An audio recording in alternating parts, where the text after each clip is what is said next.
uamsho na uchumi binafsi. Kabla sijaenda kwenye somo lenyewe, nataka tupite kwenye vitu viwili. Tutapita kwenye kitu cha kwanza, uchumi. Tumekuwa tukisikia hili neno uchumi. Uchumi ni nini? Nasema sio sababu sijaanza, lakini nataka ndio kwa nazungumzia uchumi uamsho. Na mtu mwingine ukishaambia uchumi anafikiria hela tu. Uchumi ni zaidi ya hela, japo hela ziko ndani ya uchumi. Sasa uchumi ni mfumo wa jinsi jamii. Nikisema jamii inaweza kuwa familia, mtaa, kijiji, taifa, mkoa. Kwa hiyo ni mfumo wa jinsi jamii inavyozalisha, kusambaza na kutumia bidhaa na huduma kwa lengo la ustawi wa jamii yenyewe. Ni mfumo wa jinsi jamii inavyozalisha, inasambaza na kutumia bidhaa au vitu na huduma, lakini kwa na lengo moja, hiyo jamii ipate kustawi. Lazima istawi. Hii ndio inaitwa uchumi. Ukisoma Mwanzo sura ya kwanza, siku ya kwanza mpaka siku ya 5, Mungu alikuwa anashughulika na mazingira ya kiuchumi ambayo wanadamu wataishi nayo. Uchumi ni swala la kiroho, sio swala la kimwili. Uchumi unaanzia rohoni. Uchumi ndio Mungu aliutengeneza mwenyewe, wala sio mwanadamu. Mwanadamu alichofanya ni kuunyumbulisha na kuufafanua upate kueleweka. Lakini siku ya kwanza mpaka ya 5 Mungu alikuwa anashughulikia mazingira ya uchumi wako. Ukisoma ile Mwanzo sura ya kwanza 20 mstari wa 26, 28 mpaka 30, Mungu anasema na tumfanye mtu kwa mfano wetu, akatawale samaki wa baharini, kila ndege wa angani, alafu wale wanyama anaambia zaeni mkaongezeke, alafu anaambia huyu mwanadamu akamiliki. Sura ya kwanza ya kitabu cha Mwanzo ilikuwa ni swala la ulimwengu wa roho. Sura ya pili unaanza kushangaa, Mungu anasema hakunyesha bado nchi, kwa hiyo kulikuwa hakuna majani ya kondeni, kulikuwa hakuna mboga, kulikuwa hakuna chochote kilichoota. Sura ya pili ya Mwanzo, wakati sura ya kwanza anasema aliumba kila mbegu za kondeni. Ni kama vile Biblia inajichanganya, lakini haijichanganyi. Sura ya kwanza alikuwa ameumba zile mbegu, ulimwengu wa roho zilikuwepo, lakini zilikuwa hazina uwezo wa kuongezeka. Zilisubiri maongezeko baada ya kumuumba mwanadamu. Alipomuumba mwanadamu akainyesha mvua.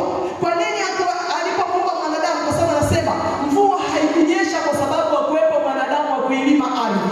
Kwa sura ya pili, mwanadamu alipokuwa anaumbwa katika mwili, sasa kutoka katika roho, aliumbwa kwanza rohoni hapo akaja mwilini. Alipokuwa anaumbwa sasa mwilini, ile sura ya pili, ndipo mvua ikanyesha, ndipo maongezeko yakaanza, ndipo uchumi ukaanza kufanya kazi. Bwana Yesu asifiwe.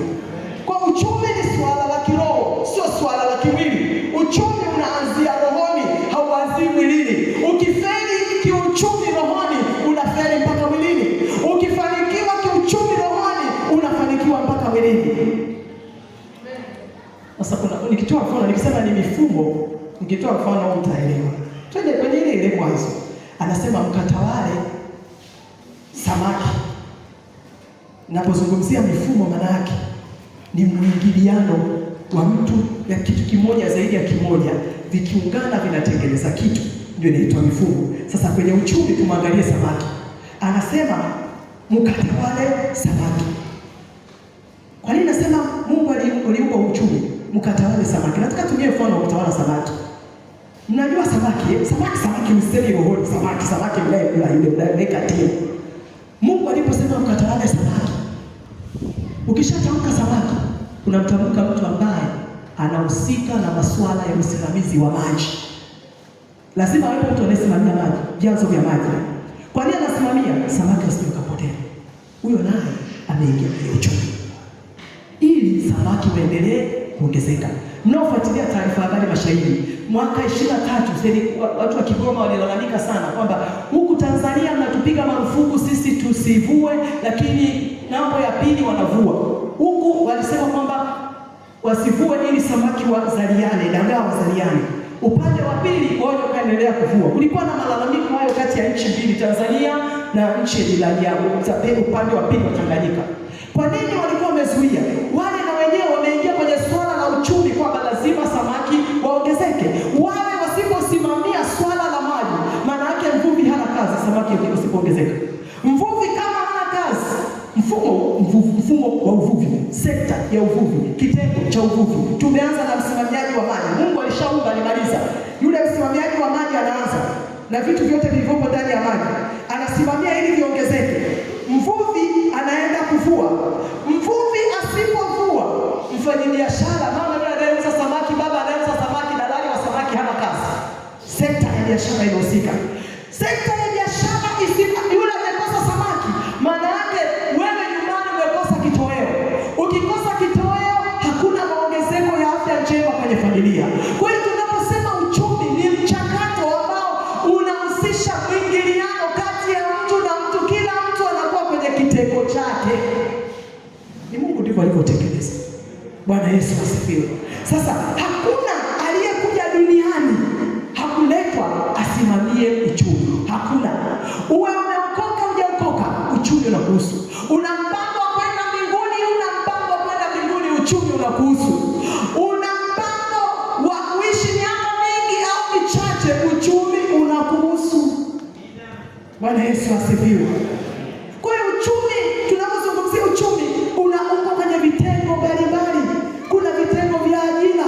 Wewe mchungaji katoa tangazo zuri, zaeni jamani, zaeni, msipozaa shule zitafungwa, walimu watakosa kazi, watoto wa walimu na wenyewe watakuwa na afya mbaya kwa sababu hakuna ajira. Zaeni. Uchumi, nazungumzia uchumi. Msipozaa watu watakuwa wachache. Haya, wafanyabiashara mtauza wapi vitu vyenu? Nani atanunua? Bwana Yesu asifiwe. Mmenielewa ninapozungumza uchumi Kwa uchumi hatuzungumzii tu hela, hata watu ni swala la uchumi.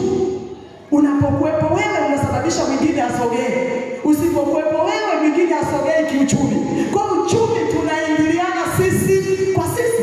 Na jambo la pili ambalo nasema, kwa sababu somo letu linasema uamsho na uchumi, nataka tuongee kitu cha pili. Uamsho ni nini? Uamsho ni neno la Kiswahili kutoka katika usingizi, kutoka katika mauti, kuamsho. Sasa uamsho ni kubadilika katika Roho Mtakatifu. Uamsho ni Mungu anaingilia kati maisha yako kwa nguvu za Roho Mtakatifu, kukutoa kwenye usingizi wa kiroho na kukuleta katika uhusiano uliothabiti na Mungu, ndio unaitwa uamsho. Na uamsho ni swala binafsi, kama ulivyo uchumi ni swala binafsi, lakini linaloingiliana na wengine, ndivyo ilivyo na uamsho ni swala binafsi. Na uamsho ni udhihirisho au dalili za kwamba kuna uamsho ni nini?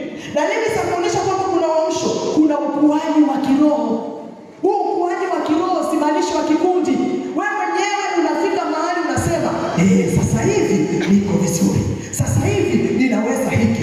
Ukuaji wa kiroho una vitu vingi. Ukuaji kwenye maombi, ukuaji kwenye kusoma neno na kuliishi, ukuaji kwenye kuja ibadani, ukuaji kwenye kumwabudu Mungu. Yote hiyo ni ukuaji wa kiroho. Wewe mwenyewe ikifika mwisho wa mwaka utamshangilia Mungu kwamba mwaka huu nilikuwa siwezi kuomba mara 3 kwa siku. Mwaka ujana nilikuwa siwezi kufunga. Mwaka huu nimeweza. Huo ni uamsho. Mwaka jana nilikuwa siwezi kusoma neno, lakini mwaka huu nimeweza. Unashangilia mwisho wa mwaka, maana yake kuna uamsho umefanyika ndani yako. Bwana Yesu asifiwe. Dalili nyingine ya uamsho ni ukuaji wa kanisa. Ukishaamka wewe unasababisha kanisa la mahali hapa likue. Ukilala wewe kanisa linalala. Maana uamsho ni binafsi. Mimi nikiamka, wewe ukiamka, yule akiamka, tunajikuta wote tumekuja kanisani pasipo kusukumwa, pasipo kulazimishwa, pasipo kuambiwa na mtu yeyote, tunajikuta tuko kanisani. Kwa nini? Ndani yetu tumeamka, tujalala, tuko macho.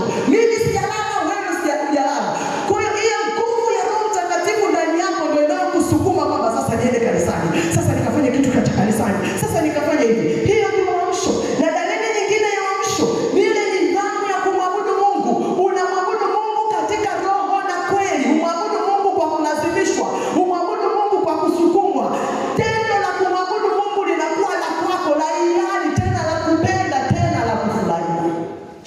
Na dalili ya nne ya uamsho ni ukuaji wa kiuchumi. Ukuaji wa kiuchumi. Lakini natakiwa ifike mahali udhihirisho huu utokee. Unavyofanikiwa rohoni, Yohana anamwambia mzee Gao, ufanikiwe katika mambo yote kama unavyofanikiwa rohoni mwako. Kadiri uamsho unapoongezeka ndani yako, lazima na uchumi na wenyewe ukue ndani yako. Bwana Yesu asifiwe. Sasa kuna mtu anasema uamsho na uchumi vitakuwaje? Tukishaanza kuhubiri habari za uchumi, tunahubiri habari za mafanikio, tunakuwa tumetoka kwenye uamsho. Sikiliza, uamsho na uchumi ni swala la kibibilia kabisa. Kibibilia kabisa. Hakuna uamsho kama uchumi haujakuwa. Lazima viende pamoja. Unaamshwa rohoni, unaamshwa mpaka uchumi wako. Naomba nikupe mfano, kitabu cha Yoeli. Tunazungumzia uchumi na uamsho. Uamsho na uchumi wako binafsi. Kitabu cha Yoeli inaenda pamoja. Nataka nikuthibitishie, kuna watu ambao wanasema wa kiroho. Sasa baba mchungaji anapoelekea anatupeleka pabaya. Sisi somo letu, neno letu ni uamsho. Haya mambo tena ya uchumi yanatoka wapi? Twende Yoeli 2. Twende Yoeli 2. Mstari wa 12. Mstari wa 12. Huwezi ukasema una uamsho ndani yako alafu uchumi umekufa. Mungu sio Mungu ambaye ameandika neno lake kwenye Biblia. Vinaenda pamoja. Yoeli 2:12 anasema, lakini hata sasa asema Bwana, nirudieni ninyi kwa mioyo yenu yote, na kwa kufunga, na kwa kulia, na kwa kuombolea. Nirudieni ninyi kwa mioyo yenu yote. Anaendelea mstari wa 13. Lanueni mioyo yenu, wala si mavazi yenu. Mkamrudie Bwana Mungu wenu, kwa maana yeye ndiye mwenye neema, amejaa huruma, si mwepesi wa hasira, ni mwingi wa rehema, naye hughairi mabaya. Naye hughairi mabaya. Mabaya. Mabaya. Yoeli alikuwa anawaandikia ufalme wa Yuda. Israeli ambao walikuwa chini ya, kumbuka Israeli ilikuwa mataifa makabila, falme mbili tofauti. Kuna falme ile makabila 10 na ile falme ile makabila mawili. Sasa Yuda ilikuwa ni ile ya makabila mawili.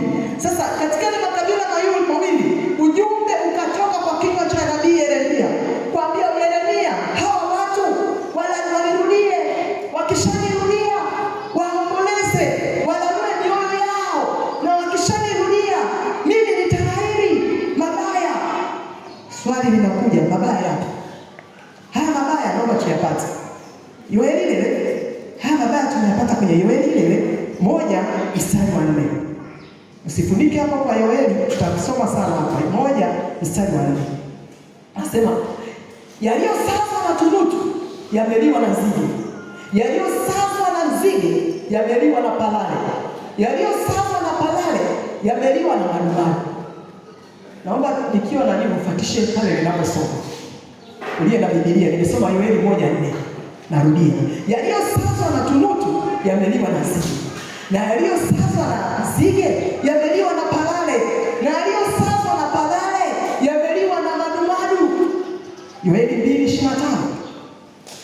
Mungu analiita hawa wadudu wote, anawaita ni jeshi lake. Sikiliza Yoeli 2:25. Anasema hivi, nami nitawarudishia hiyo miaka iliyoliwa na nzige na palale na madumadu na tunutu, jeshi langu kubwa nililolituma kati yenu. Jeshi lake Mungu kubwa. Madumadu, nzige, palale na tunutu ilikuwa ni jeshi la Mungu. Linapiga nini? Linapiga muda wa Yuda. Linapiga muda wao. Linapiga muda kwa nini? Yale yaliyotakiwa kuzalishwa kwa kipindi kile Mungu anapiga. Mungu anapiga. Anawatuma wadudu wapige. Anahakikisha amepiga yote Mungu aliyokuwa amewapangia ambayo yalitakiwa yazalishwe kwa kipindi hicho. Alafu anaambiaje? Ule mstari wa 12 na 13 tunasoma sana, nitaghairi. Ataghairi mabaya yapi? Ataghairi mabaya haya ambayo madumadu, nzige na palale walikuwa wameana. Muda ulio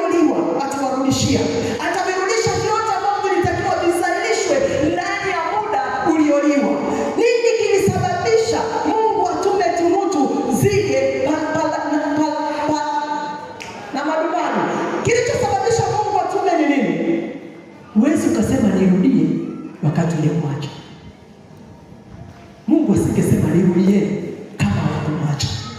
Walimwacha Mungu, akatuma tunutu, parare, nzige na duara. Anaambia nirudieni, maana yake rudini, amkeni, tokeni kwenye usingizi, rudisheni uhusiano mimi na nyie. Mmeniamini, mmenikaa mbali na mimi, mmeniasi. Unajua, ukisoma mstari huwezi kuelewa. Nilikuwa nafuatilia tunutu. Kwa nini nasema tunutu? Wote hawa ni jamii ya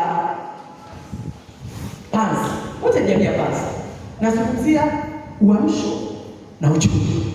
Wamekosea rohoni, Mungu anapiga uchumi wao. Wameharibu rohoni, Mungu anapiga uchumi wao. Tumesema uamsho ni kuamka kutoka usingizini na kurudisha mahusiano yako na Mungu. Ndio uamsho. Rudisha mahusiano. Na Mungu anasema nirudieni. Mkinirudia, nitarudisha vyote vilivyoliwa na madumaru, nzige na parare. Wameharibu rohoni, Mungu anapiga uchumi wao. Wameharibu rohoni, Mungu anaharibu mazao yao. Ni rahisi kusema kwamba serikali hangaika na hao watu. Unajua ngoja nikwambie. Ni rahisi kusema tunutu. Tunutu ni wadudu fulani, jamii ya panzi wote. Wenyewe wanakula majani mabichi. Ile teketeke linalozaliwa tunutu anakula. Sasa kilichosazwa na tunutu, maana yake kilichoachwa na tunutu. Tunutu alikula kibichi. Kuna jani ambalo lilikuwa limekomaa, tunutu agusi. Nzige anakuja na shambulia. Nzige yeye ana tabia kukaa katika makundi. Nzige haji mmoja. Na sifa kubwa ya nzige, hakuna mnyama mdudu anayezaliana kama nzige. Nzige akishashiba masaa machache amezaa. Sijui hata uzalishaji wake ukoje, mimi siko kwenye biolojia hiyo, lakini ana sifa ya kukaa kikundi. Sasa tunutu kala teketeke, limebaki lilo likavu. Umfikirie umepanda maharage au umepanda mahindi au umepanda mpunga, kanachipua tunutu kala, alafu nzige na yeye anakuja anapiga lile gumu, majani yatabaki. Haya, nzige yeye hawezi kula yale majani ya chini chini. Nzige ana tabia kukaa juu ya miti. Kama miti hapa anatanda tu juu, huwa ana tabia kushuka chini. Sasa kwa sababu nzige anakula vya juu juu tu, kuna parare. Parare anakula vya chini chini. Parare hana uwezo wa kupanda juu. Parare anaruka hapa mpaka pale. Ana miguu mikubwa nyuma kwa wale msiomjua. Yeye harukani sana, anaruka tu chini chini. Kwa hiyo parare na yeye, nzige kwa sababu ameshindwa kula vya chini chini, amevisaza, ameviachia, anakuja parare anapiga. Vaa viatu vya watu wa chini walikuwa. Vaa viatu kwamba ni mkulima umelima. Serikali inatangaza, jamani wananchi wetu tumeshadhibiti, tunutu tumemaliza. Kweli makini wakulima, rudini shambani, tunutu tumepiga dawa, helikopta zimepita, ndege zimepita, zimeua tunutu wote. Unaenda shambani kwako asubuhi, unakuta nzige umetanda. Afu serikali na yeye inaambia tunamnapa taarifa, serikali kuna nzige wanakuja wanamwaga dawa. Wakishamwaga serikali dawa, mnasema na watangaza, jamani tayari, kesho uende mashambani mkaendelee kulima. Kuna pambazuka asubuhi, mnakutana na parare. Wamekaa chini wengi, kanyaga parare, ukikanyaga parare. Na parare miguu ya nyuma saa ingine na kuchana usiposhika vizuri. Ukikaa na kuchana na kwa kuna kuchana. Unaenda wapi? Alafu kuna mwisho madumaru, huyo ndio kiboko. Yake madumaru yeye hadi anakula vile ambavyo parare ameshindwa. Yeye anaenda kuchimba chini, anaila mpaka mbele. Kwa kama parare amekula majani yale ya juu juu, yeye madumaru anachimbua, anachukua kamba kimzizi chake. Alafu ndio kiongozi wa nchi. Unawaambia nini wananchi? Umepiga tunutu, nzige kaja. Umepiga parare, umepiga parare, madumaru anamalizia. Unawaita wataalamu wote, wataalamu wa kemikali, tutengeneze kemikali gani kuua. Sasa fikiria, madumaru kafika mpaka chini. Maana ukimwaga kemikali itaua mpaka mbegu. Fikiria njaa ilivyokuwa kipindi cha Yoeli. Njaa ilikuwa. Alafu Mungu anamwambia, serikali inatangaza, tunapambana na hao wadudu, tunahangaika, naona una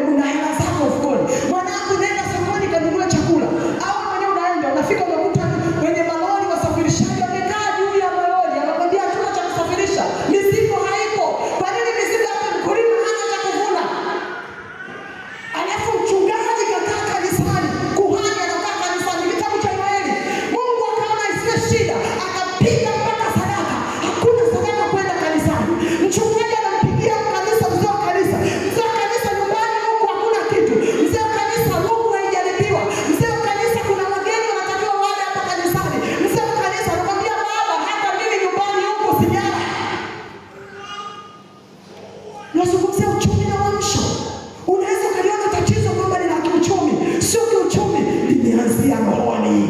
Kitabu cha Yoeli lilianzia rohoni. Huwezi ukatenganisha uchumi na uamsho, vinaenda pamoja. Ndio maana Mungu akawahurumia.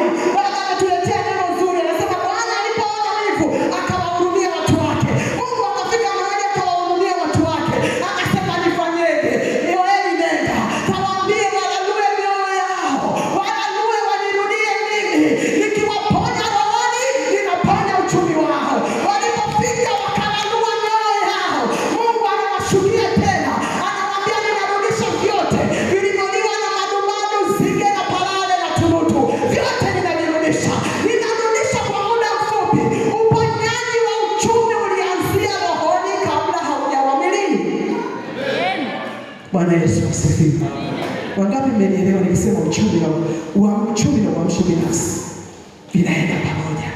Kwa maana yake mwaka huu tunataka tumshangilie Mungu rohoni mpaka mwilini, rohoni mpaka mwilini. Sikiliza, kuna watu mmebeliwa vitu vyenu vingi sana, na umepambana sana, na umemkemea sana shetani. Shetani anakwambia mimi sihusiki, hao parare mimi sijawaleta, nzige sijawaleta, Mungu wako ndio kawaleta. Tumesoma anasema jeshi langu kutoka wapi? Mbinguni. Hawa walikuwa sio parare wa kipepo. Kuna watu mmekemea maparare kwenye uchumi wenu, maparare hayaondoki. Umefunga na kuharibu na kumpiga maparare yapo. Mungu anasema shetani anakwambia uniache, mimi sijatengeneza. Ndio, nina uwezo wa kutengeneza nzige bandia kama nilivyotengeneza kipindi cha Musa kwa Farao, lakini hao sihusiki, ni Mungu wako mwenyewe. Unafanyaje baada hapo? Unajua ni bora upigwe na shetani unamkemea kuliko kupigwa na Mungu. Unafanyaje? Bwana Yesu asifiwe. Bwana Yesu asifiwe. Kanisa limepoa. Kani nimegusa mahali pake. Mwisho wako rohoni. Ukiamka nje tutaona mabadiliko. Ukiamka na uchumi wako utabadilika. Ukirudisha mahusiano yako na Mungu mpaka nje kutabadilika. Kuna vitu ambavyo unatakiwa ushughulikie tu rohoni. Bwana Yesu asifiwe. Nilikuwa nakupa utangulizi, sasa twende kwenye somo. Sasa somo letu mimi nitakuwa na kipengele kimoja ambacho tutakishughulikia. Mambo yanayokula uchumi wako. Tutashughulikia mambo yanayokula uchumi wako. Maana tutashughulikia parare, nzige na madudu. Mambo yanayokula uchumi wako, mambo yanayozuia uchumi wako usikue. Nimesema hata katoto kadogo Mungu alikaleta kanahusika kwenye swala la uchumi. Uchumi hauanzi ukiwa mkubwa. Uchumi sio swala la mtu aliyeenda shule, japo shule inakusaidia namna ya kufanya uchumi wako uwe vizuri. Sasa naomba tupite sasa, tunaingia kwenye somo lenyewe. Kichwa cha somo ni kile kikubwa, lakini tunaingia kwenye kipengele hiki, mambo yanayozuia uchumi wako usikue, au mambo yanayokula uchumi wako. Naomba nisome mistari ambayo inatuongoza kwenye somo letu, ambayo ndio imepelekea tuwe na hili somo. Hagai 2 mstari wa 8. Hagai 2 mstari wa 8 anasema, fedha ni mali yangu na dhahabu ni mali yangu, asema Bwana wa majeshi. Fedha ni mali yangu na dhahabu ni mali yangu, asema Bwana wa majeshi. Na wale wasomaji wa Biblia, Zaburi ya 24:1 mnajua, nchi na vyote vijazavyo ni mali ya Bwana. Na naomba nisome tena Waebrania. Yaani hili somo limenipa mistari mingi inayopelekea tuwe na hili somo. Waebrania ile sura ya 2. Nitasoma mstari wa 6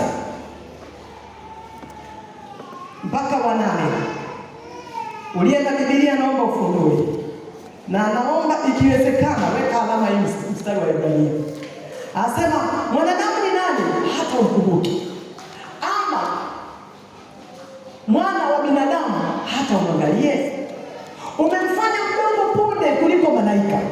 Umemvika taji ya utukufu na heshima. Umemtawaza juu ya kazi ya mikono yako. Hii pia unaipata kwenye Zaburi ya 8. Umemtawaza juu ya kazi ya mikono yako. Umeweka vitu vyote chini ya nyayo zake. Uliye na Biblia inasomeka hivyo. umeweka vitu vyote chini ya nyayo zake. Kwa maana katika kuweka vitu vyote chini yake, hukusaza kitu kisichowekwa chini yake. Sasa hapa ndipo naponiumiza. Lakini sasa bado hamjaona vitu vyote kutiwa chini yake. Na nielewa kitu. Mwelewa mwandishi wa Biblia. Na mwelewa Roho Mtakatifu alichokiandika. Hagai anasema fedha na mali vyote ni ya Bwana. Zaburi ya 24 anasema nchi na vyote vijazavyo ni mali. Mpaka hapo tuko sawa. Waebrania anakuja kumalizia pia ndiko kwenye Zaburi ya 8. Anamalizia anasema mwanadamu ameheshimika kupita kiasi. Yaani kutoka Mungu akafuata mwanadamu. Amweka punde chini yake. Mungu mwanadamu.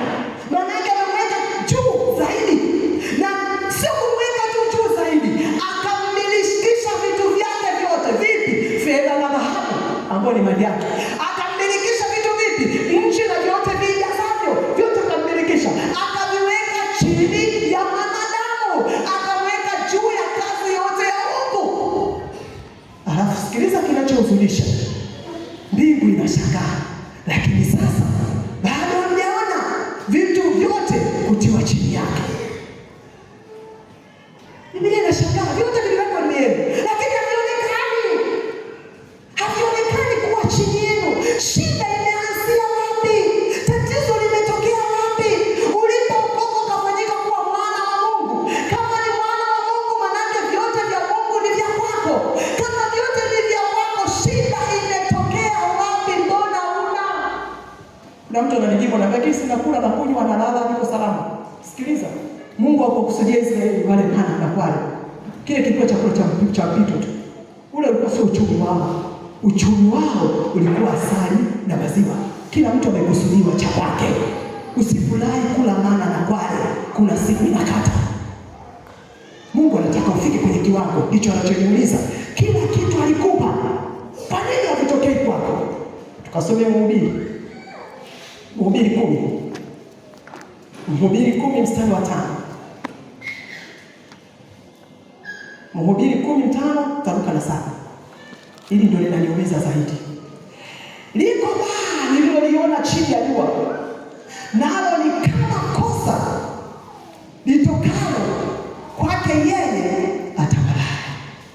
Unajua baa ni balaa.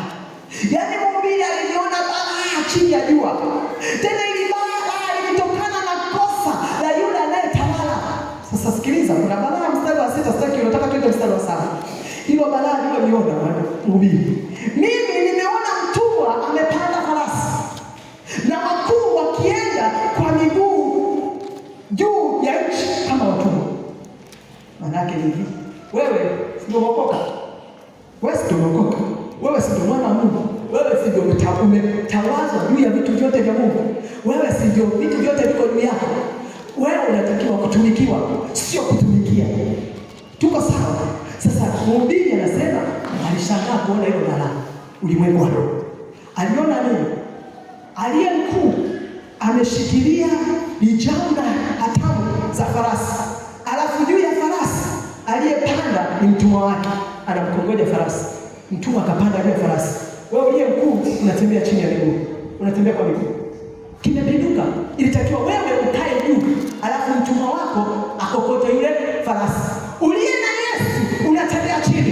Asiye na Yesu unamkokotea kwenye farasi. Umeelewa hilo balaa? Umeelewa hilo balaa? Umeelewa hilo balaa?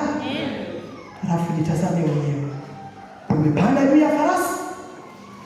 Hauna kokota farasi. Jitazame mwenyewe. Alivyokukaimisha Mungu kuwekea wewe chini ya mikono, chini ya miguu yako kuwa mtawala. Vinaonekana au vimethibitishwa kama Waebrania wanavyoshangaa. Havionekani kwamba vimewekwa chini yako. Havijabadilika kuwa chini yako. Bwana Yesu asifiwe. Bwana Yesu asifiwe. Nilikwambia umeokoka, hujaokoka unahitaji hela. Umeokoka, hujaokoka unahitaji hela. Biblia inatukataza kupenda hela. Ndio shida na uovu wote. kupenda hela. Tuna kazi moja ya kumpenda Bwana Mungu wetu kwa moyo wetu wote, kwa roho yetu yote, kwa akili zetu zote na kwa nguvu zetu zote. Ukishampenda Mungu, hela zinakuja kukutumikia. Usiipende hela, lakini unahitaji hela ili ipate kukutumikia. Kuna viwango vya maisha uliyeokoka unaishi, sio Mungu alivyokuwekea. Sasa lengo la somo ni nini? Tusomee mistari uelewe tunakoelekea. Ni kujua wapi umekosea. Kujua wapi umekosea. Kwa nini vitu haviko chini kama Ibrania anasema? Kujua wapi umekosea. Ndio tutapita, yaani somo mimi nitakuwa napita hivi wapi ulipokosea. Kwa nini unakokota farasi badala ya kupanda juu ya farasi? Kwa nini vitu havionekani? Ninapozungumzia simaanishi kila mtu apaki gari lake pale. Na maanisha kile kiwango cha maisha Mungu alichokukusudia. Ndicho ninachokizungumzia mimi. Kila mtu alikusudiwa kivyake. Kuna watu wamepaki magari hapa, mstahili kupaki magari, mtakuwa mpaki helikopta. Kuna watu hapa mmepaki pikipiki, mstahili kupaki pikipiki, mtakuwa mpaki magari. Kuna watu hata magari yanaendesha si wani yenu, mtakuwa mpaki magari mengine. Kuna watu sio swala tu la magari, kuna uchumi ambao unaajiri watu. Watu wanakuja kwako kama wafanyakazi wako, lakini wewe umeajiriwa. Sina maana kuajiriwa ni vibaya, niseme uchumi. Nazungumzia havijawekwa chini yako. Hata wewe ulioajiriwa, kuna namna ulikuta kwa ngazi ya juu kwenye cheo, lakini haupo. Nini kimesababisha? Ndio lengo letu la somo. Nini kimesababisha? Kama baba yako ni Mungu, ni sana kwamba wewe mtoto wa rais, afu tukukute unapiga matime na sisi barabarani, hatutegemei. Tukikuta unapiga matime kwa Mungu, maana unafanya mazoezi. Sio, kuna tofauti nyumba ya kitajiri akitembea anafanya mazoezi. Alafu nyumba ile ya maskini akitembea hana nauli. Yaani kawaida. Tajiri akitembea tata anakata mafuta. Wewe tajiri maskini unatembea unakata mafuta yapi? Hata mwili hauna mafuta. Yaani wewe ni ukosefu wa hela. Bwana Yesu asifiwe. Lengo la pili tuzijue hizo mbili. Kwanza ujue umekosea wapi? Tutaenda kukuonyeshana umekosea wapi? Alafu ujue mbinu za kutoka mahali hapo. Bwana Yesu asifiwe. Na msaada mkubwa, kumbuka, urudi katika uchumi wa uamsho wa Roho Mtakatifu. Urudi kwenye uchumi wa uamsho wa Roho Mtakatifu. Hatufundishi ukainuke kiuchumi nje ya Roho Mtakatifu. Tunataka uinuke kiuchumi ndani ya Roho Mtakatifu, kwa sababu yeye ndio anayeleta uamsho. Analeta uamsho wa rohoni mpaka uamsho wa kwenye uchumi wako ndani ya Roho Mtakatifu. Sasa kosa la kwanza. Tunaanza makosa sasa. Sinasema nimefahamu sana. Msisitizo, najua wengi tunajua kubarikiwa ni sadaka.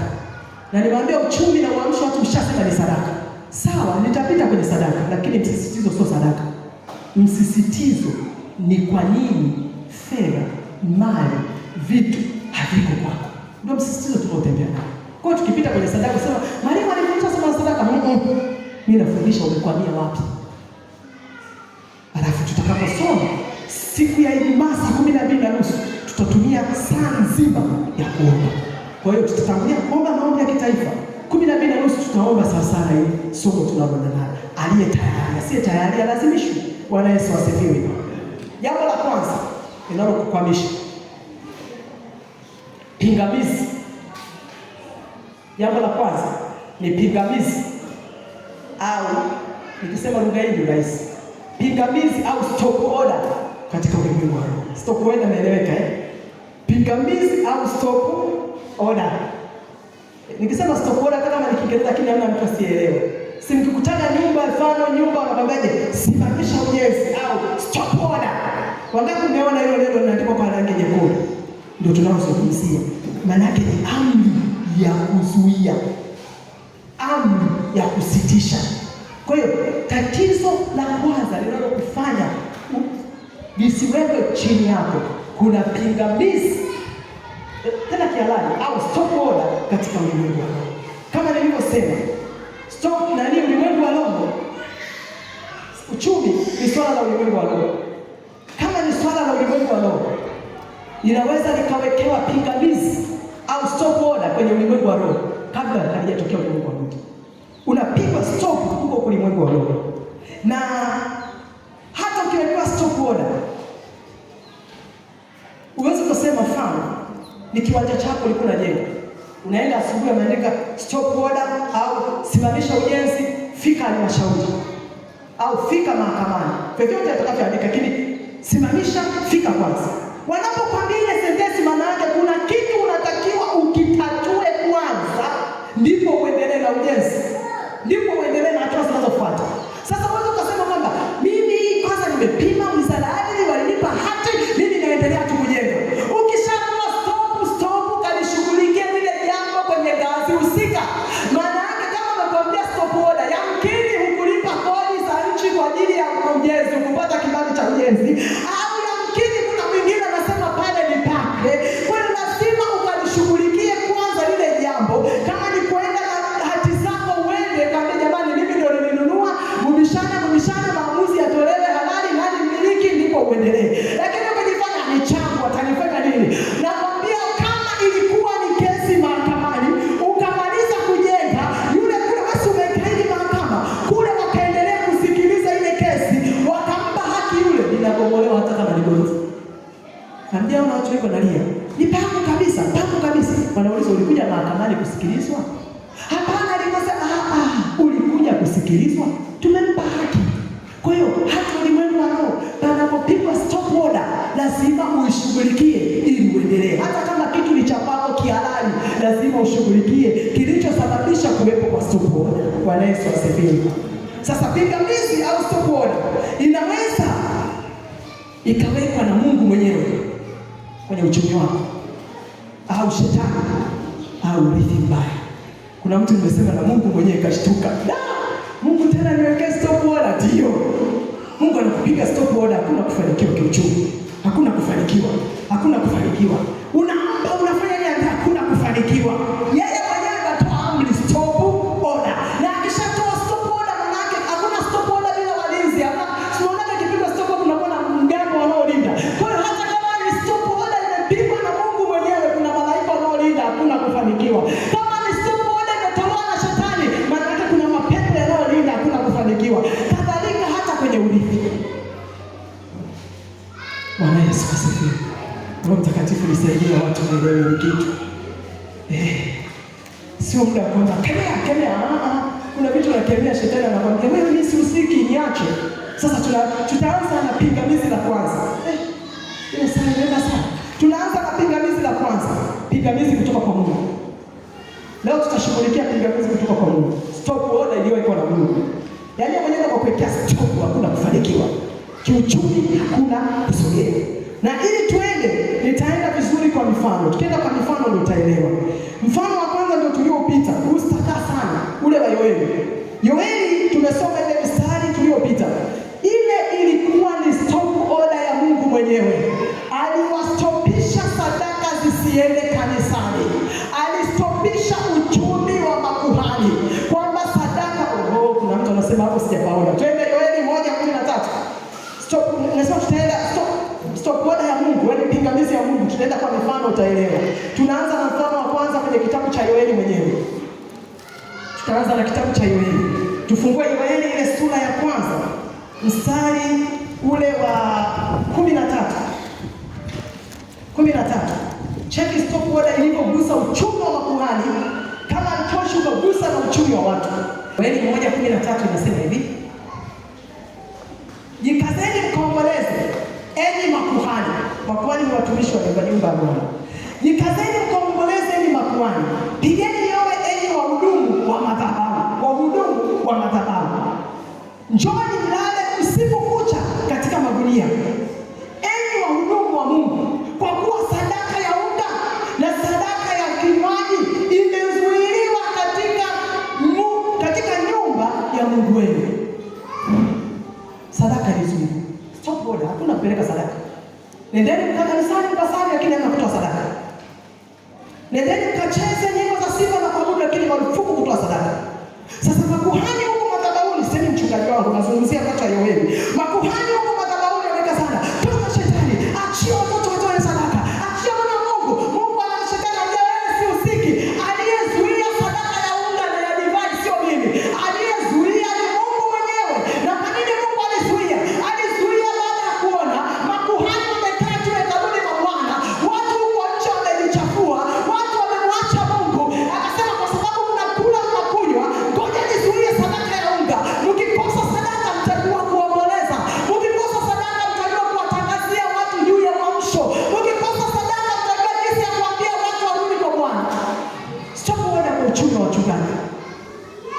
makuhani, hakuna sadaka, haziendi. Na kwa nini haziendi? Kwa sababu Mungu ameamua watu wamrudie yeye.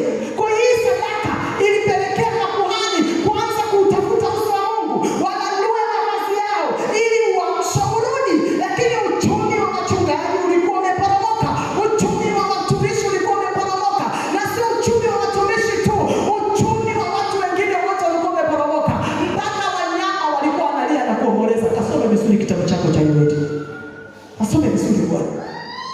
Kosa ni nini? Kumwacha Mungu. Stop moja ikaendelea.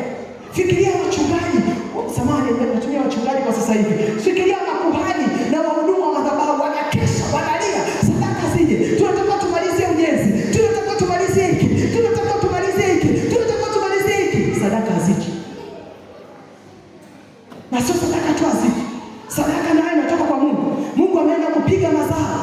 Na alipopiga, alikuwa anapiga sadaka ya unga. Kwa nini sadaka ya unga na divai? Tuache divai. Mimi nilitafuta kwa nini apige sadaka ya unga. Kwa sababu ilikuwa sadaka ya unga, mnatakiwa mlete unga, kuhani achukue konzi, akafukisha uvumba mbele za Bwana, inayobaki yeye ale na familia yake. Na ule uvumba ulikuwa ukifika mbele za Mungu, ulikuwa na kazi moja ya kumkumbusha Mungu ili Mungu apate kuwabariki watu. Alafu watu wamehamega wana unga. Mungu anakumbuka nini? Kuna sadaka ukizitoa zinamkumbusha tu Mungu. Ni kazi ya kumkumbusha tu Mungu. Ndio sadaka ile kopo ya unga. Kazi yake ni kumkumbusha Mungu. Alafu Mungu ndio kaizuia. Kaizuia hii sadaka ili asiwakumbuke.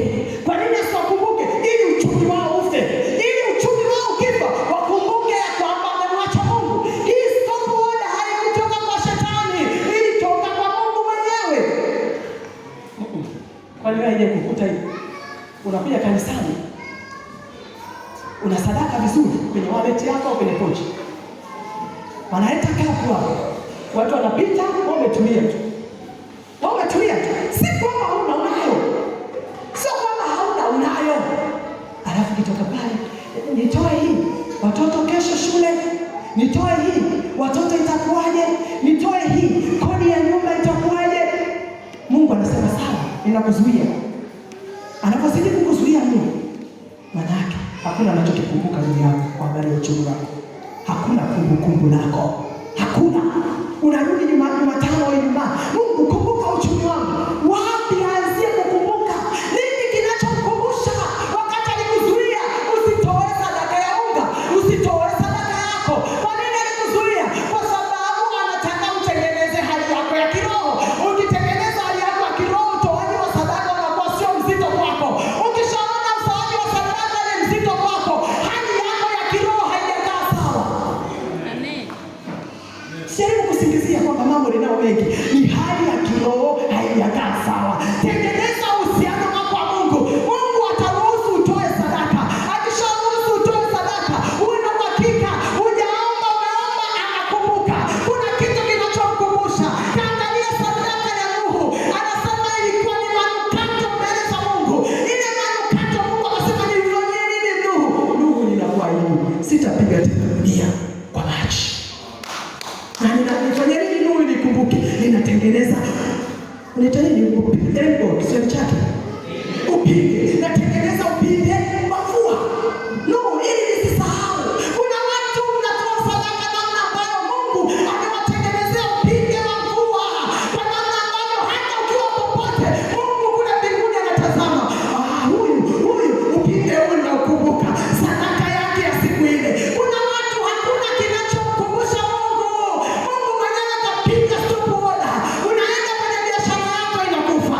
Unaenda kwenye hiki kinakufa. Hakuna anayekusaidia. Kwa nini hakuna kinachomkumbusha Mungu? Ndio stop order ya Mungu hiyo. Haya, mfano wa pili. Hagai 1:6. Huku kwa Mungu ilikuwa ni uamsho iweje? Twende Hagai 1:6. Unasema mimi nishamka rohoni. Haya, twende kwa Hagai 1:6. Hagai 1:6. Hagai 1 mstari ule wa 6. Bwana wa majeshi asema hivi, ya kwamba watu hawa husema, samahani, mstari wa 2, mstari wa 6, mmepanda mbegu nyingi mkavuna kidogo, mnakula lakini hamshibi, mnakunywa lakini hamkujaza mmejazwa na vinywaji, mnajivika nguo, lakini hamna unayeje moto. Na yeye apataye mshahara apata mshahara bila kutia katika mfuko uliotoboka. Muda wa kwanza alikuwa ni uamsho. Sasa twende kwa Hagai. Wao waliamka, hajamtenda Mungu sana, wako vizuri na uhusiano. Hagai ni sawa na wewe. Sasa unafanya ni mkulima, unalima shamba kubwa, unapanda, unaweka mbegu, kwa sababu mkulima anajua kwamba nikiweka kiasi hiki nitavuna magunia kiasi hiki. Unaweka mbegu, unategemea kuvuna magunia unakosa. Haya, wewe mfanya biashara, unafanya biashara, mwisho wa siku jioni unahesabu faida yako, unaweka kwenye mfuko wako umetoboka. Sio shetani aliyetoboa mfuko, ni Mungu mwenyewe ametoboa mfuko. Stop order ya Mungu. Anakwambia kafanye tu, kafanye. Yeye anawahi mfuko wako. Unaenda unapandishwa mshahara, chini kinapanda, mshahara unaongezeka, lakini unatumbukiza kwenye mfuko ulio. Alafu shetani toka, achia mshahara wangu. Shetani toka, achia faida yangu. Mimi sihusiki. Wewe na Mungu wako, hii ni stop order kutoka kwa Mungu mwenyewe. Hakuna kufanikiwa, hakuna kustawi, hakuna kusonga mbele. Ni Mungu mwenyewe kagonga muhuri ndani. Alafu malaika anafuatilia. Umeuza vizuri sana. Yeye unapiga hesabu. Hii hela natakiwa nifanyie hiki. Ikifika mwisho wa mwezi au ikifika mwisho wa juma, ulipiga hesabu, nilipata faida hii. Ulifanyia kitu gani cha maana? Ulichokipanga hujafanyia. Mwaka unakatika. Unaanza mwaka mwingine, nina malengo haya na haya. Mwaka unaisha, hakuna lengo lilokamilika. Ulipata, lakini uliweka kwenye mfuko uliotoboka. Na mfuko nani aliutoboa? Aliutoboa Mungu mwenyewe. Maana unapiga hatua mbele, lakini hakuna unachofanikiwa. Amen. Wakati mnaelewa stop order za Mungu. Yeye mwenyewe hapo, sio shetani. Bwana Yesu asifiwe. Na wengi wanakimbilia kumsema shetani. Twendeni ni Hagai 1:7. Kilichowapelekea na Mungu anamwambia kwa nini amefanya hivi. Hagai 1:7.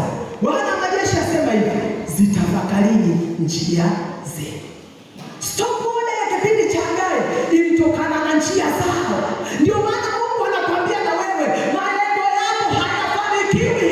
Mipango uliyoipanga haifanikiwi, kwa sababu kile unachokipanga unafanya kazi ndio, lakini unaweka kwenye mifuko iliyotoboka. Rudi ukatafakari njia zako. Ni wapi umekosea? Ni wapi ulipoharibu mpaka hela yako haifanyi kazi? Kusonga mbele, kupiga hatua kiuchumi sio swala la wingi wa hela. Kupiga hatua kiuchumi ni heshima ya hela ulionayo. Kuna mwenye 10,000 anafanya kitu cha maana, kuna mwenye milioni 1 hawezi kufanya kitu cha maana. Zitafakarini njia zenu. Na njia gani ambazo waliharibu kila Hagai? Kipindi cha Hagai mstari wa 9. Mlitazamia vingi, kumbe vikatokea vichache. Tena mlipovileta nyumbani, vikavipeperusha. Hivi mnaelewa ninachosema? Mlitazamia vingi, unaenda kazini, unajua leo jioni utarudi na vingi. Unaenda kwenye biashara, unajua leo utaleta na vingi. Sawa, ulitazamia vingi, kumbe vikatokea vichache. Tena mlipovileta nyumbani, nikavipeperusha. Ni Mungu sio shetani. Yeye anasema nikavipeperusha. Ni kwa sababu gani? Asema Bwana wa majeshi, ni kwa sababu ya nyumba yangu inayokaa hali ya kuharibika, wakati ambapo ninyi mnakimbilia katika nyumba zenu. Umeelewa? Wameokoka vizuri, moyo uko safi vizuri. Shida kwenye uchumi, hawana mpango na nyumba ya Bwana. Njia zao wao, shida yao ilikuwa ni kipaumbele. Walikuwa nampa kipaumbele nani? Kipaumbele kilikuwa ni wao, kila kitu wao kwanza. Kwa habari ya uchumi wao ilikuwa ni wao. Mungu akasema subiri, Yesu kajiwekea kipaumbele nyumba zenu na vitu vyenu. Napiga stop order. Nendeni kazini. Nafikiri nawazuia. Afya njema nitawapa, mkafanye kazi. Fremu nitawapa, muweke biashara. Asubuhi nitawaamsha, muende kazini. Vyeo kazini nitawapa, mpande vyeo kutoka ngazi chini mpaka ngazi ya juu. Ila nawasubiria tu. Ukishamileta nyumbani kwenu unapeperusha. Pigana na shetani, ukimbilia Yesu. na Yesu atakupendelea. Si unajua refari Yesu ukipambana na shetani ndio refari. Ukikimbilia kwake anapiga filimbi hata anajua ndio umeanguka, lakini wewe ndio umemkata mtama, shetani anakupendelea. Anakupendelea wewe. Sasa umepigana na Mungu mwenyewe. Nani wa kukutetea? Unaenda kwa Yesu na Yesu anasema, "Rafiki yangu hapa hapa umeharibu. Hapa umeharibu." Sikiliza, usijaribu kupambana na Mungu. Stop order ya Mungu ikiweka juu ya uchumi wako usogei. Angalia vipaumbele vyako vikoje. Hapa anazungumzia swala la hela. Anazungumzia kipaumbele. Tafakari njia zako. Tafakari njia zako. Ni nani unaweka wa kwanza?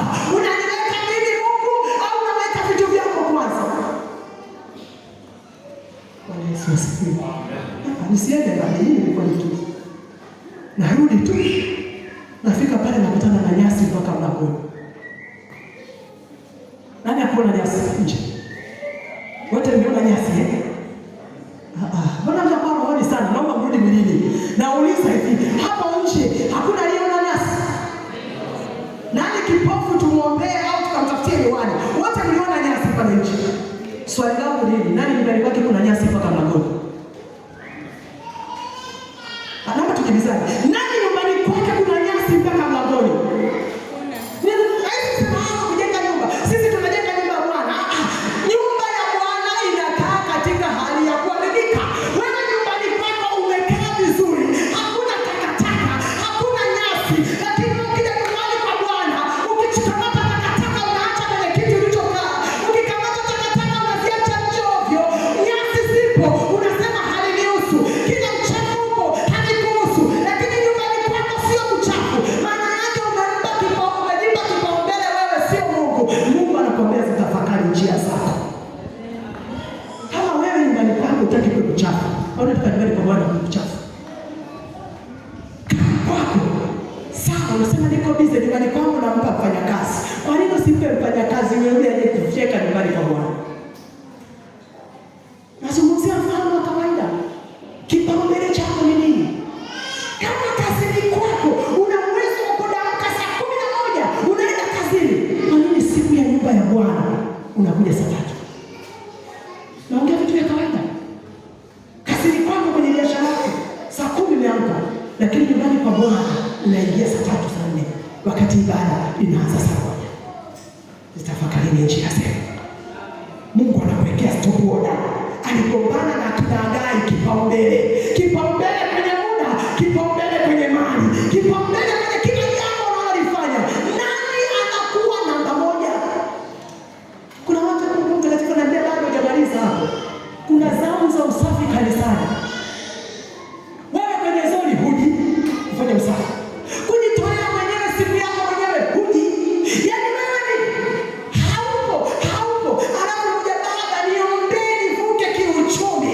Unampa mtihani mgumu baba mchungaji. Anakupeleka jina lako mbele za Mungu. Mungu anasema, mchungaji anasema nani Doris? Doris kwenye kumbukumbu sioni. Kwani unampa mzito? Laiti baba mchungaji angekwambia ukiwa mwombazi unaombea watu. Kuna mtu kilitaja jina la mtu, unashangaa linaenda tu. Baba si kweli. Mungu ninamleta fulani. Unasikia unatikilika. Sasa leta jina lingine. Mungu ninamleta fulani. Ukianza tu unamleta fulani unakumbuka. Sasa nianze na toba.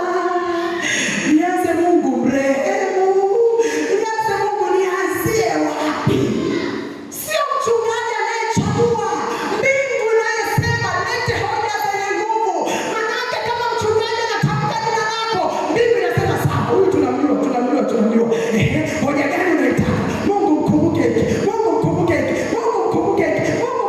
Anamaliza yule. Anakuja wa pili, Mungu ninamleta fulani. Mbingu inasema subiri mchungaji. Sasa kumwona mchungaji anang'ang'ania kwa sababu ana uchungu na mtoto wake, unatokea tukio Roho Mtakatifu mzuri. Simu inaingia. Baba mchungaji naomba niombee. Ulikuwa unaombewa wewe. Simu ikaingia. Roho Mtakatifu akapokea hiyo simu mchungaji. Mchungaji anaanza kumwombea mtu kwenye simu wakati ni kwa zamu yako. Sio kosa la mchungaji, kosa lako wewe.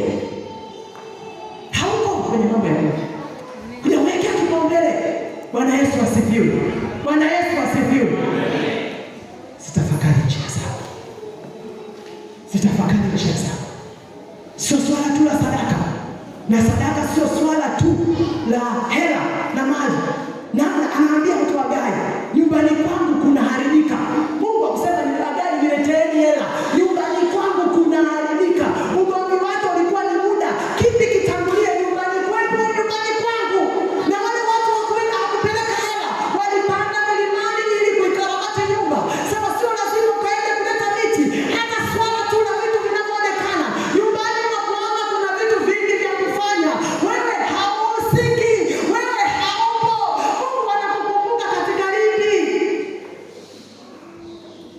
matokeo yake kile utakachokifanya, mfuko umetoka. Unaenda shule mwanafunzi, unafeli. Unauliza kwa nini nimefeli? Mungu anakuambia sikuoni. Sikuoni kwenye ufalme wangu, sikuoni. Mungu si atenda dhambi, ndio atenda dhambi. Kipaumbele chako ni kipi? Bwana Yesu asifiwe. Mfano wa tatu. Na hisi unatutosha kwa leo. Watakaotaka kusonga mbele, watakuja Ijumaa tuombe juu ya hili zuio, juu ya hii pingamizi, juu ya hii stop order ya Mungu. Tutaomba zaidi ya kwa saa nzima, tunashughulikia watu wenye stop order. Najua kuna watu hapa wana stop order. Kwa hiyo rudi nyumbani, kazi tafakari, mwambie Roho Mtakatifu funua stop order yote ya Mungu iliyo ndani yangu, funua. Alafu Ijumaa tutaelekezana tunafanyaje vipi ili kushughulikia, kwa sababu namna ya kushughulikia stop order ya Mungu na namna ya kushughulikia stop order ya shetani ni vitu vingi tofauti. Kwa kila moja inashughulikiwa tofauti. Tena mfano wa tatu, Mhubiri sura ya 5. Nimesema nakupa mfano ili uelewe kwamba kuna stop order zinatoka kwa Mungu yeye mwenyewe. Yeye anastopisha, hakuna kufanikiwa. Mhubiri sura ya 5 ule mstari wa 4 mpaka wa 6. Anasema wewe ukimwekea Mungu nadhiri usikawie kuiondoa, kwa kuwa yeye hawiradhi na wapumbavu. Sio tu sisi kutukana na Biblia kutukana. Mpumbavu ni yule anayejua yampasayo kufanya hapo afanye. Mpumbavu ndio anajua kwamba nimeweka nadhiri na Mungu ameshafanya, alafu aiondoe ile nadhiri. Wewe ni mpumbavu. Sasa narudia. Wewe ukimwekea Mungu nadhiri usikawie kuiondoa, kwa kuwa yeye hawiradhi na wapumbavu. Basi iondoe hiyo uliyoweka nadhiri. Mstari wa 6. Usikiache kinywa chako kuukosesha mwili wako, wala usiseme mbele ya yule malaika ya kwamba umepitiliwa, kwani Mungu akukasirikie sauti yako na kujaribu kazi ya mikono yako. Nimeelewa kwa mstari wa 6. Kuna watu wanasema nilipitiwa tu mchungaji. Sikiliza. Sifundishi somo la nadhiri. Wote mnalijua ni somo la nadhiri. Nadhiri unaweka kipindi ambacho umefika mahali pa Mungu. Mungu ukimfanyia hivi nitafanya hivi. Mungu ukimfanyia hivi mtu nitafanya hivi. Na watu wengi mnaweka nadhiri. Na mlipoweka nadhiri Mungu akafanya kile kitu mlichoomba afanye. Kwa hiyo nadhiri ndio Mungu. Shida inakuja. Mungu amefanya kuiondoa nadhiri ya muondoe. Sawa, baba mchungaji na baraza la wazee, Mungu awabariki sana. Wanakuonea huruma, wanaona hiyo deni limekaa kwenye vitabu yao miaka 10. Tufanyaje? Tunaifuta ile nadhiri. Sikiliza, nadhiri itafutwa na mchungaji lakini mbinguni haijafutwa. Kwa sababu hukumwekea mchungaji wala mzee wa kanisa, ulimwekea Mungu. Na Mhubiri anasemaje? Kwa nini Mungu aikasirikie sauti yako? Kwa nini Mungu aipige kazi ya mikono yako? Umeweka nadhiri ndio Mungu amefanya umefanya. Alafu naenda, Mungu nimekuja mbele zako. Anasikia hii sauti ya nani? Ya fulani. Usikaribia hili kwamba nikifanya hivi atafanya hivi. Ile sauti yako badala ya kufanyika manukato mbele za Mungu. Maombi yako, Biblia inasema kwenye Ufunuo, maombi yale ya kusanya na malaika yanawekwa kwenye kile chungu ambacho yanachanganywa na manukato na uvumba, yanafukishwa kwenye kiti cha enzi cha Mungu. Maombi yanakuwa manukato. Wewe maombi yako kwa sababu nadhiri kuiondoa yanapelekwa kwenye ule kibuyu na kwenye kile chungu ili yafukishwe kwa uvumba. Maombi yako yanamwamsha Mungu hasira zake. Mungu nimekuja mbele zako, hasira ya Mungu inawaka. Mungu naomba nisaidie, hasira ya Mungu inawaka. Mungu sauti yako, ile maombi yako, sauti yako ni hasira mbele za Mungu. Kwa asubuhi ukiomba hasira, jioni ukiomba hasira, unafunga kazi hasira, umefunga shamba hasira. Yeye anaona ni hasira tu, hasira. Na hasira yake inapowaka anakuja kupiga kazi ya mikono yako. Umeelewa nadhiri eh? Sio mchungaji, sio mzee wa kanisa, sio kanisa. Uliyemwambia kama uliweka nadhiri alafu hujaiondoa, mchungaji akatangaza na mzee wa kanisa, mimi siwaambii kwamba wanaenda kufufua, wao kwenye data zao wamefuta, lakini mbingu haijafuta. Mungu anapiga kazi ya mikono yako, anaweka zuio, anaweka stop order. Unaenda kwenye biashara yako, Mungu ibariki biashara, hasira inaanza. Kama wateja walikuwa wanapenda biashara yako, kama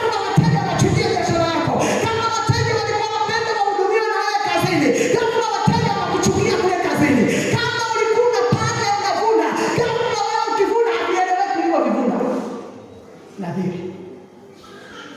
Bwana Yesu asifiwe. Unajua, anarudia tena, pambana na shetani. Yesu atakusaidia. Usipambane na Mungu, Yesu hawezi kukusaidia. Hakuna vita mbaya kama hiyo. Sabatani anaenda kwa mkono gani? Kumwambia Mungu, kwa nini Mungu simpige? Kwa nini Mungu uondoe sitokuona? Nadhiri. Bwana Yesu asifiwe. Bwana Yesu asifiwe. Praise Mungu. Tunaomba kwa Ijumaa tutakwenda kuomba kwa utani.